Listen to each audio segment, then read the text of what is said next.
ஏங்க நான் பாட்டுக்கு இன்னைக்கு ரோட்டில் சும்மா நடந்து போயிட்டு இருந்தேன். ஒரு தமிழண்ண வேணுமணிக்கே என்கிட்ட வந்து பிரச்சனை பண்ணுறதுக்காக என்கிட்ட வந்தார்.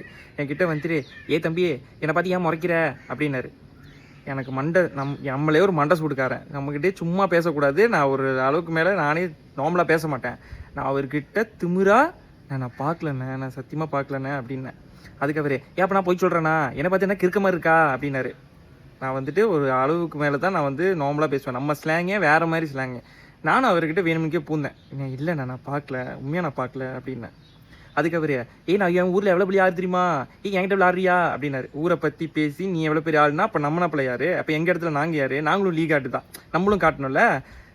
மண்டை சும்மியாமலே மண்டை எனக்கு சூடு எடுத்துக்கிச்சு. எல்லாம் டிங்கு டிங்கு இந்த அணியன் படுது அடி அந்த மாதிரி அடிச்சிருச்சு. நான் அவர்கிட்ட சொன்னேன் உண்மையாக நான் பார்க்கலண்ணே, சத்தியமாக நான் பார்க்கலன்னு சொல்லி ஆஷா பேசினேன்.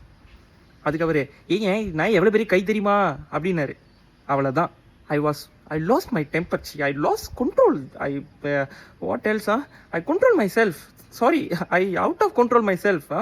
I was helpless. I was corner. எனக்கு மண்டை சூடு ஆயிடுச்சு. எனக்கு கைக்கெல்லாம் முறுக்கு எடுத்துக்கிச்சு. நான் அவர்கிட்ட சொன்னேன் எவ்வளோ பெரிய கையாக இருந்தானே, கடைசியில் கக்கூசில் கழுவுறதுக்கு தானே உதவு போகுது அப்படின்னேன். அதுக்கு அவரு நீ நல்லா காமெடியாக பேசுகிற, யார்பா நீ அப்படின்னாரு. அப்புறம் என்ன பேசி சொன்னேன் வா சாப்பிட போகலாம் அப்படின்னு சொன்னாங்க. 2 பேர் சாப்பிட்டு அப்புறம் அவர் பேசி அவர் வீட்டுக்கு போயிட்டாரு. நான் என் வீட்டுக்கு போயிட்டேன். அவ்வளோதான். இது ஒரு தேவையில்லாத கதை. ஏன் தேவையில்லாமல் கேட்டுட்டு இருக்கீங்க? டைம் வேஸ்ட் பண்ணாதீங்க, போய் நல்ல வேலையை பாருங்கள் ப்ளீஸ். கோ வாட்ச் த நாடகம் எவ்ரிதிங். தேவையில்லாத கதை.